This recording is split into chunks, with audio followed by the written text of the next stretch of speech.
Okay, yeah. Hello, everyone. Now we'll talk about the high-dimensional time series forecasting, including the I-transform models and U-cast models.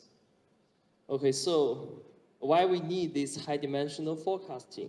So in the field of supply chain planning, we always face high-dimensional data, especially in our usually the SKU level forecasting tasks.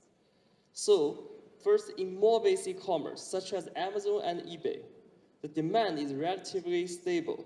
However, in content-based e-commerce, such as TikTok, the fluctuation will be even larger.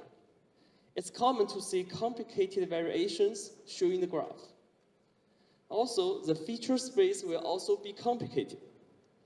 We should not only consider traffic coming from search and recommendations, but also rely on feature coming from the contents, such as videos and live rooms. So it's easy to generate thousands of features, including history and features.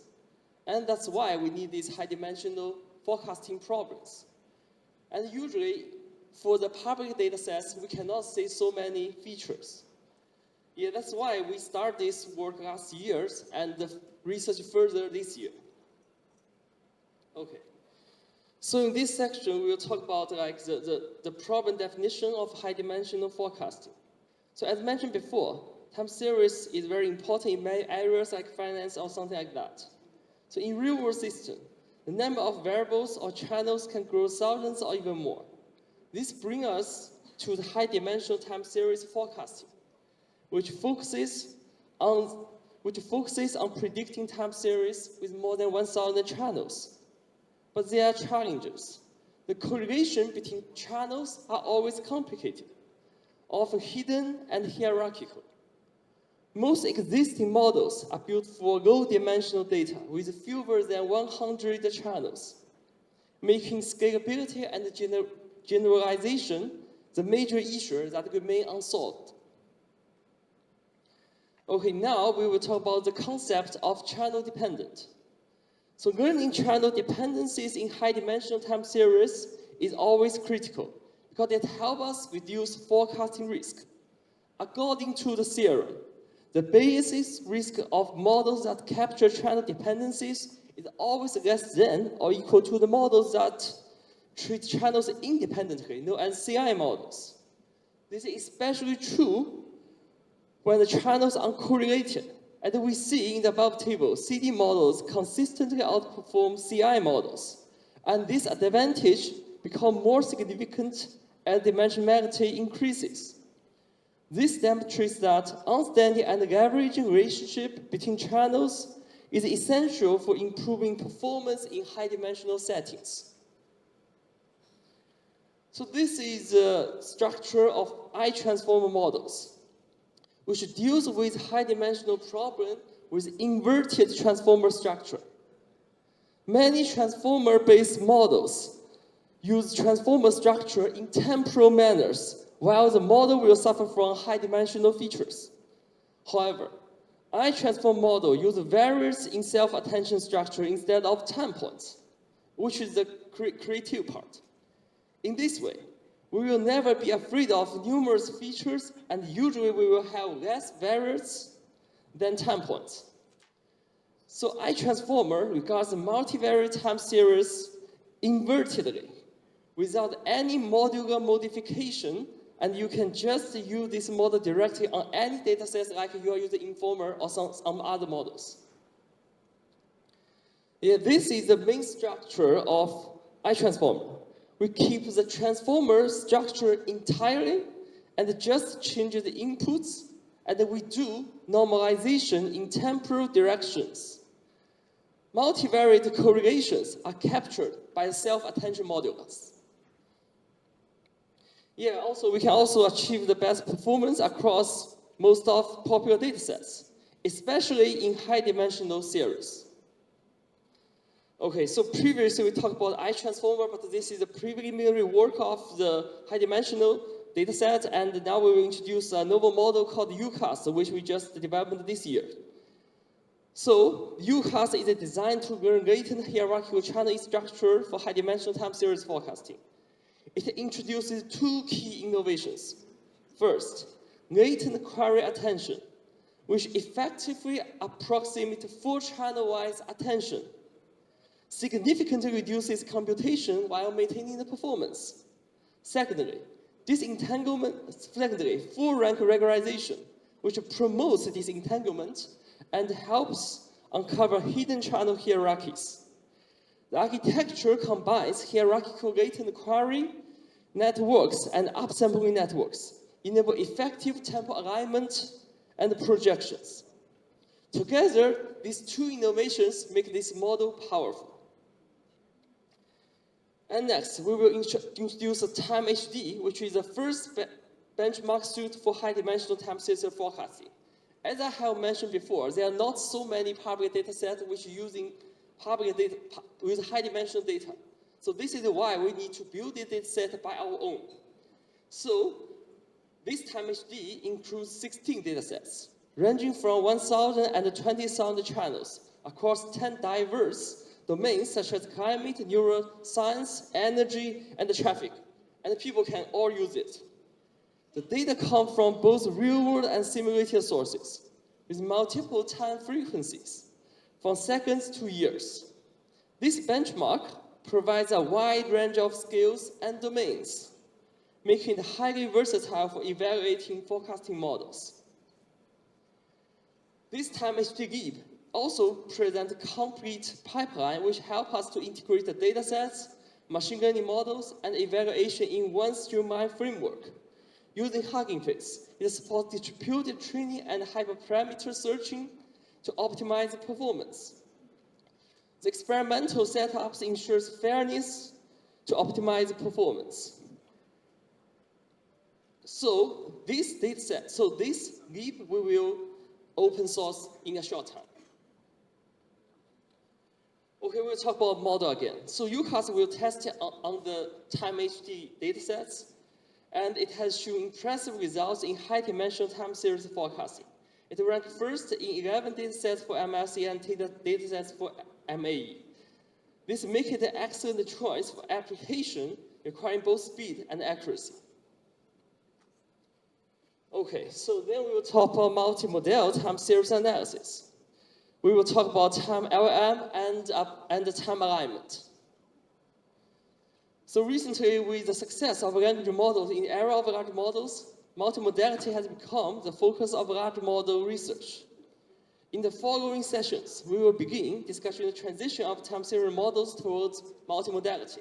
So this is just a timeline of large language models. I will not talk too much about it. And multimodal models can process and understand different types of data, such as text, images, and audio and videos. On the left, we can see the examples of how the model can answer questions about images, describe objects, and compare shapes. On the right, there's a diagram showing the structure of multimodal models.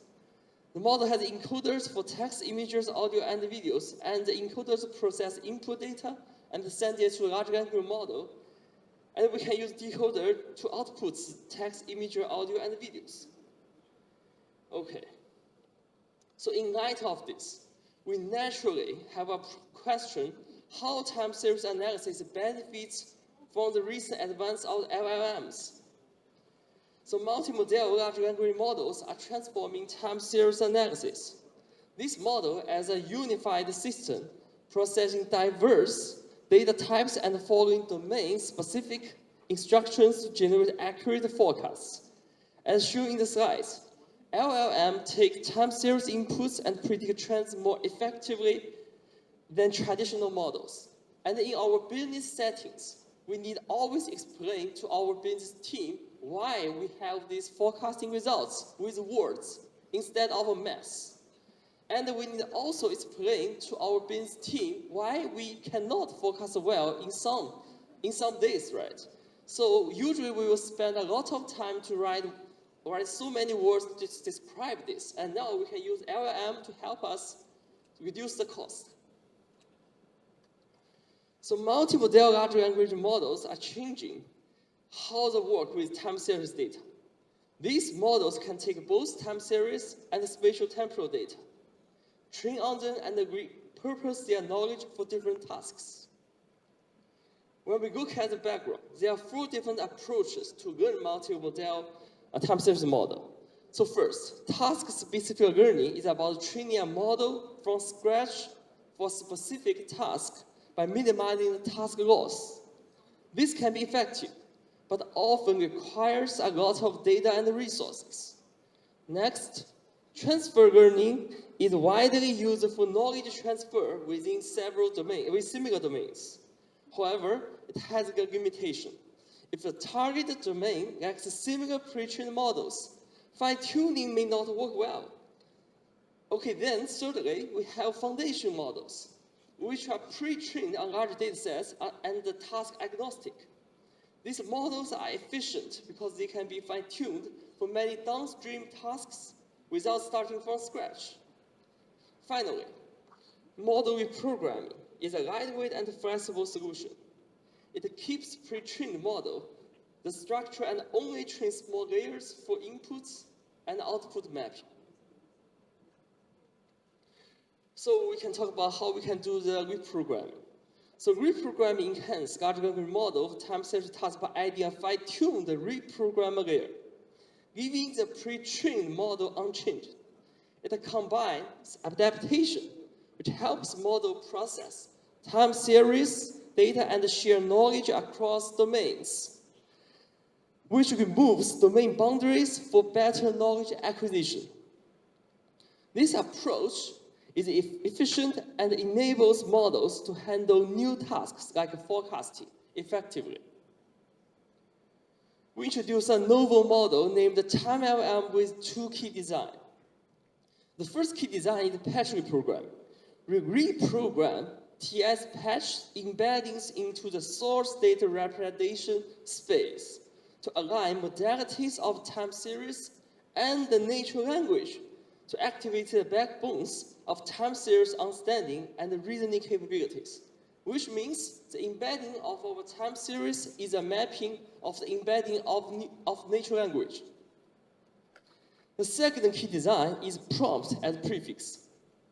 Neural language-based prompts, such as domain knowledge and task instructions, can act as prefixes to enrich the input context and guide the transformation of reprogrammed TS patches, which is very important if we want to train this model well.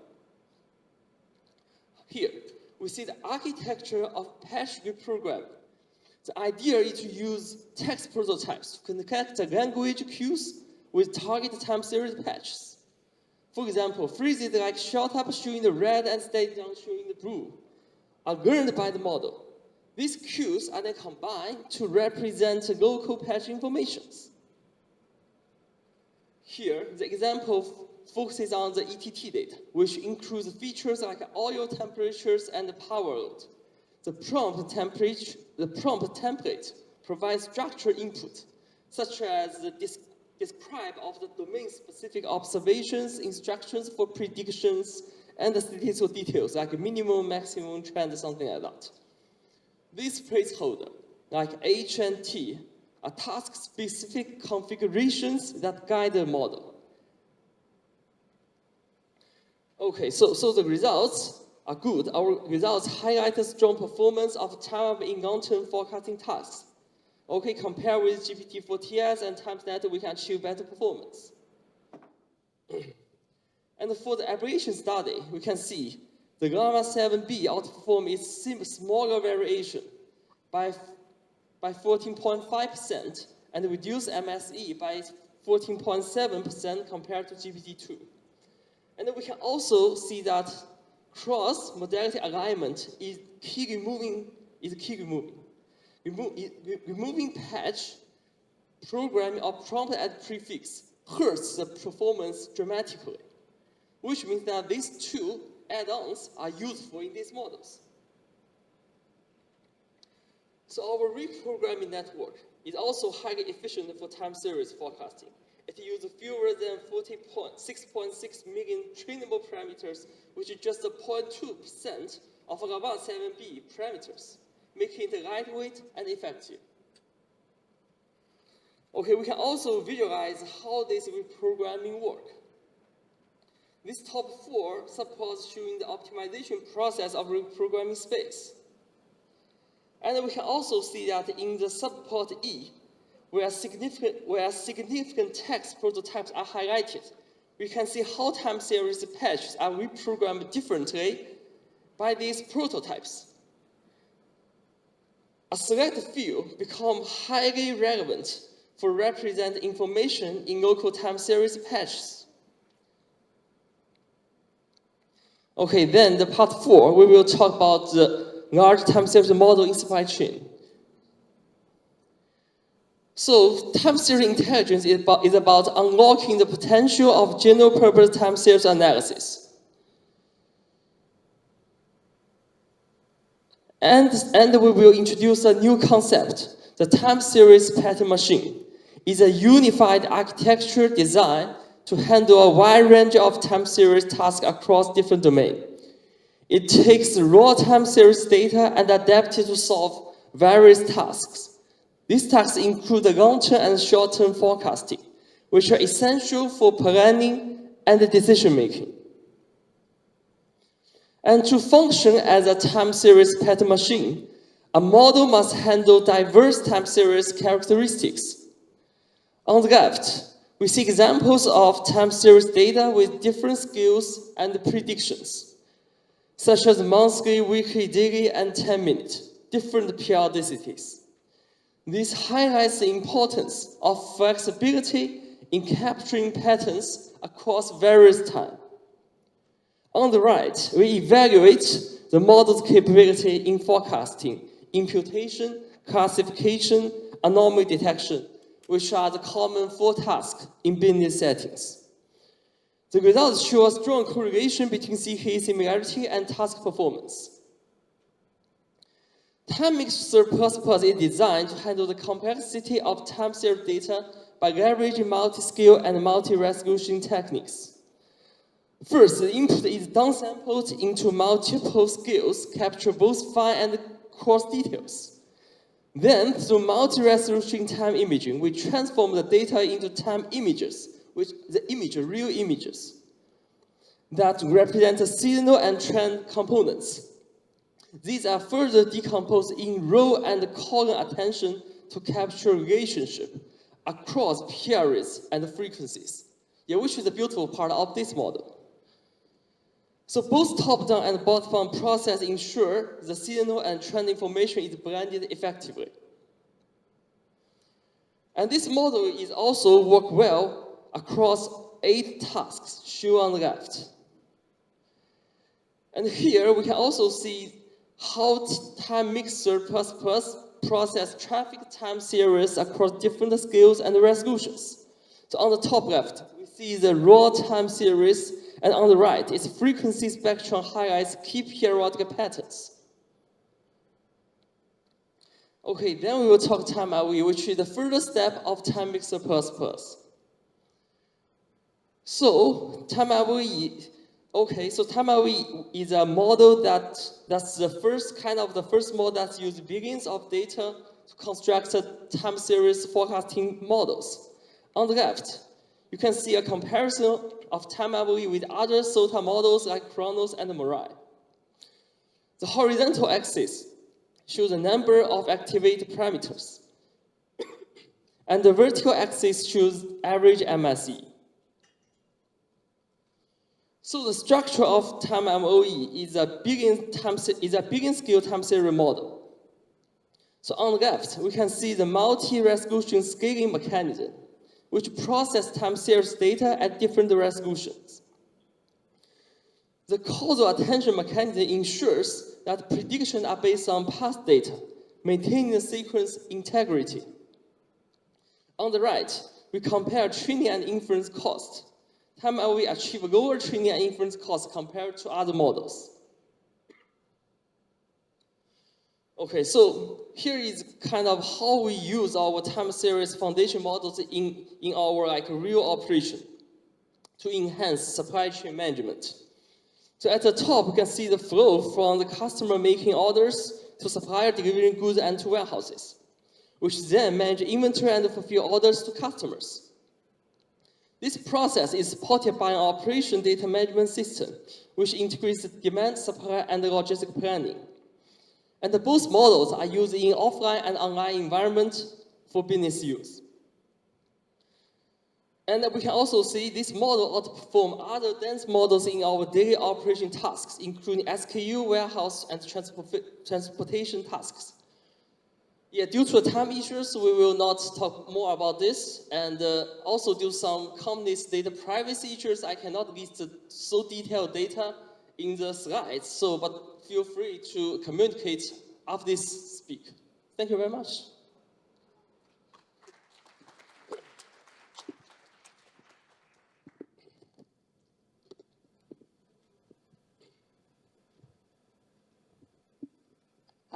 Thanks, Zhou and Shiyu.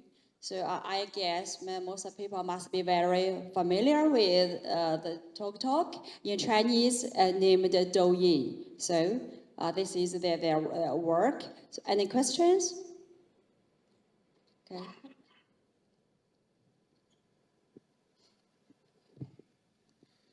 So thank you very much. That was very impressive. The only question that I have is that are the works that you've presented are there already presented in libraries for Python in R or not?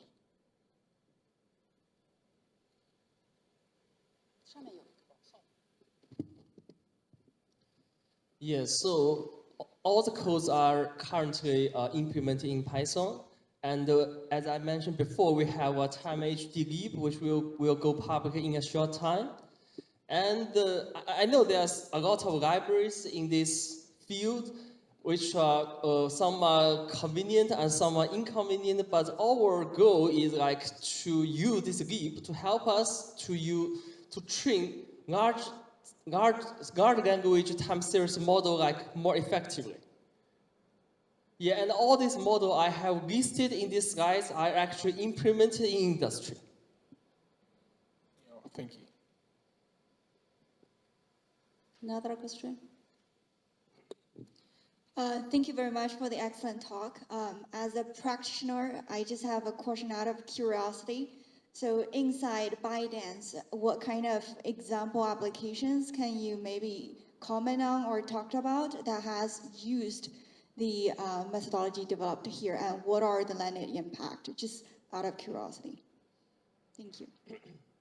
Yeah, periodicity is kind of a very popular concept in time series settings. And usually in our like warehouse forecasting, we usually have the weekly or monthly kind of periodicity in our daily tasks. And usually we can just use the model that I have listed in this slide directly to capture the periodicity in our models. But here, what I need to mention here is that periodicity is not everything about time series, right? So actually, what I have not talked about in these slides, in our real business operation, we will always get fluctuated by the promotions, campaigns, or the contents, which are videos and live rooms, something in the futures. So in this year, our team is kind of focused more on how to incorporate the future node information in the large time series models. Yeah, so periodicity is kind of, I think we have analyzed a lot in the past. I think the models listed in the slides are kind of solve the periodicity using kind of different resolutions. I think it's a good way to already, the problem has already been solved. Yeah.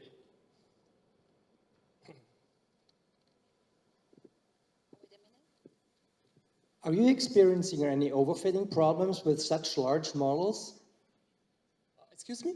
Are you experiencing overfitting problems with such large models? Oh yeah, that's a very good question. So if we use the task-specific method to directly train the large time series models, I think usually we will not have sufficient data, right? So in our settings, what we have done is that first we train the foundation model using numerous public data sets. Okay, we train models on over 10 different domains to get our foundation models. And then we use our limited data in our business, and we fine-tune these foundation models to help us get better performance. Yeah, I think it will be a good solution to all the companies, I think, in the world. Because usually the data in the business are always noisy, and it's very hard to use, and the volume will always be limited. So I think that we are going to have a community, right? To gather more people to have a larger data set containing more domains. Yeah, here's what I'm going to do, yes. Okay.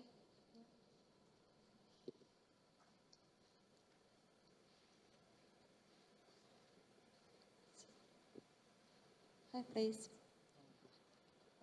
Okay. Another question? No? Okay. Oh, let's thank the Shiyu. One more. Okay. Hi, how are you? Very good. So you showed a prompt there with this particular structure. Who's doing the prompting of the model?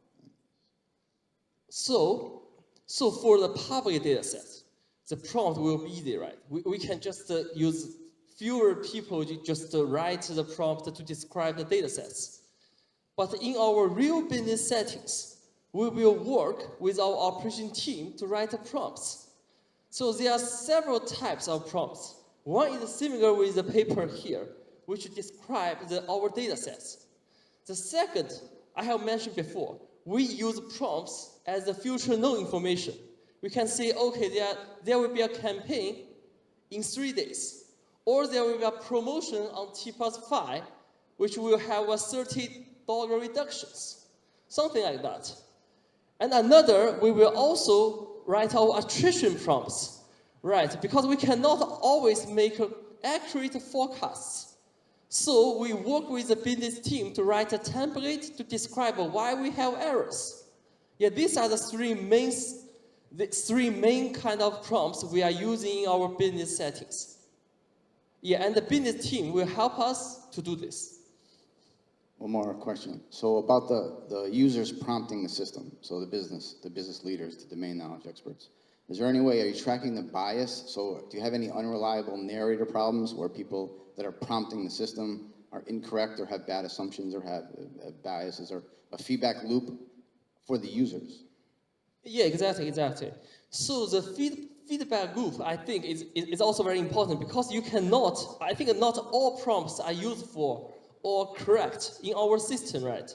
So usually we will have some algorithm engineers who will kind of check the prompts in kind of weekly basis to ensure the correctness. Most of the prompts are correct in our system, right? We cannot guarantee 100.